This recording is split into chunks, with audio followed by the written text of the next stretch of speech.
Every day of my entire life, I lived like it was day one, week one of buds. So I prioritize trying to win the battle in the morning. So I always win the battle in the morning. So I get morning time, every morning I go for a run. That's the first thing I do every morning. Haven't taken a day off of running since December 2016. All right, so you're a retired Navy SEAL. You went through the Air Force Special Operations Community. You've deployed to Iraq, broken the world record for pull-ups, run a few ultramarathons. So what do you say when you're introducing yourself to people? Like, how do you introduce yourself to people with all of that? Well, kind of how you said it right there. I'm David Goggins. So what got you interested in the SEAL community in the first place? Like, what caught your eye?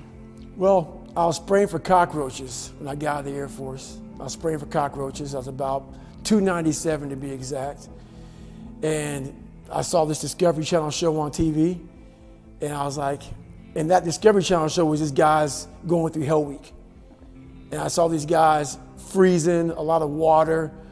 And I was like, you know what? It brought back memories of me going through pararescue training. So at 297 pounds, I decided to try to be a Navy SEAL. And to make a long story short, I had to lose 106 pounds in less than 3 months. And that's where it became challenging for me. So I knew to lose 106 pounds in less than 3 months, you're looking at 3,500 calories is a pound. So I was basically doing a whole bunch of math in my head. So I knew if I were to stop and be stagnant, there was no calories being burned. So I just basically trained all day long. So that's how I went. And before I knew it, I lost the weight. But when you lose 106 pounds in less than 3 months, you're not in the best shape of your life. You got a lot of cardio in, but you're just not in great shape. So my first place in the Navy was buds. So, my first indoctrination to the real Navy was buds. So how did that go, like getting to buds then, not being in the greatest shape and maybe not necessarily healthy? I wasn't in bad shape, but my body was broken. Because when you go from 297 to 191, in that time period, and you're running, you're starting to break yourself. So I broke myself before I even got into Navy SEAL training.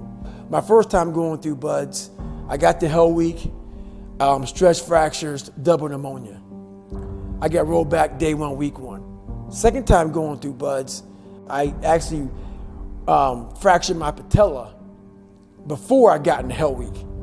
Made it through Hell Week with a fractured patella, went 2 weeks after Hell Week, and then, because why? I didn't want to get rolled back to day one, week one. Yeah. But I couldn't keep up with the class, got rolled back to day one, week one, after Hell Week.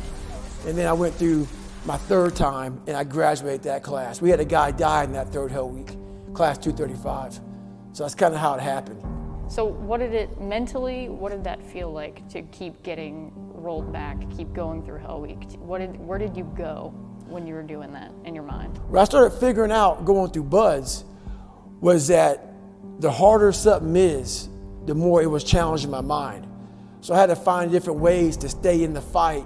And in staying in the fight, it got me tougher and tougher and tougher. So I'm actually happy I went through 3 Hell Weeks. I never examined myself. And as a human being, you got to examine yourself. And I guess the best place to examine yourself is Navy SEAL Hell Week. 3 times. So I got to examine myself a few times. So it started there. It started in Hell Week. And it's still going now at 43 years old. Once you graduated, after getting your trident, where did you go after that? I graduated August 2001, August 10th, 2001. And as we all know, less than a month later, September 11 happened, So once that happened, my guys were going to airborne school. We got the word about it. I went to SQT, SEAL qualification training. And after that, I went right to SEAL Team 5. And then my second platoon, we got the call. We went to Iraq. I was at SEAL Team 5, Bravo platoon again. Got the second call, went to Iraq. So that's kind of how it went down. I understand that you lost some friends in Operation Red Wings. So what did that feel like to you? Being that I was in 3 Hell Weeks, I knew a lot of the guys. I knew every guy that died on the operation. Mm-hmm. So the story touched me so much, I wanted to find a way to raise money for their families. So I found the Special Operations Warrior Foundation. If you're a special operator and you die, it will give 100% tuition to your son or daughter to go to college. Okay. Great foundation. So now I gotta find something to do to raise money for it. So I started Googling all these different races. I found the Badwater 135. So it's a 135-mile run through Death Valley in the summertime. Had no idea about ultra running. I'm 250 pounds, I'm a big meathead. So here I am, calling the guy up on Wednesday. He goes, hey, you got to qualify for this race. I go, how do you qualify? He says, you got to run 100 miles in 24 hours or less. I'm like, is that even possible? I haven't run over 20 miles the whole year. Yeah. Going through BUDS, I started realizing that you have to learn to control your mind in these situations. Okay. So at mile 70, when I was in the worst shape of my entire life, I was able to draw on being calm. I was able to finish the race. What's your current daily workout routine? Like say on a long day where you have plenty of time to just do whatever. Well, even if I don't have plenty of time, I get it in. Yeah, I make it. So I prioritize trying to win the battle in the morning. So I always win the battle in the morning. So I get up in the morning time, every morning I go for a run. That's the first thing I do every morning. Haven't taken a day off of running since December 2016. Every day, up in the morning. So I also stretch out every day for about 2 to 3 hours. Every day. I've missed 2 days in about 5.5, 6 years. So that's just my routine. And about 4 days a week, I'm in the gym hitting the weights. Because you can't just be a runner. So this is every single day, the monotony of my life. But this is what builds discipline. And not everybody, I'm not telling everybody to do this. But this is my lifestyle. This is how I build self-discipline. What are some of the most valuable things you learned in the Navy, be it about yourself or? You know what? Some of the most valuable things, a lot of people say teamwork and stuff like that. Teamwork is big. But I learned that you have to be a good individual first. You have to triple down on your weaknesses, because a lot of times, like, you always count on your buddy next to you to help you out. Sometimes that buddy's not going to be there. You got to make sure that you are a jack of all trades and a master of all trades. And that's one thing, you got to have your buddy's back, they got to have your back, but you got to work on yourself every single day. And that's one thing that the military has to really, really triple down on.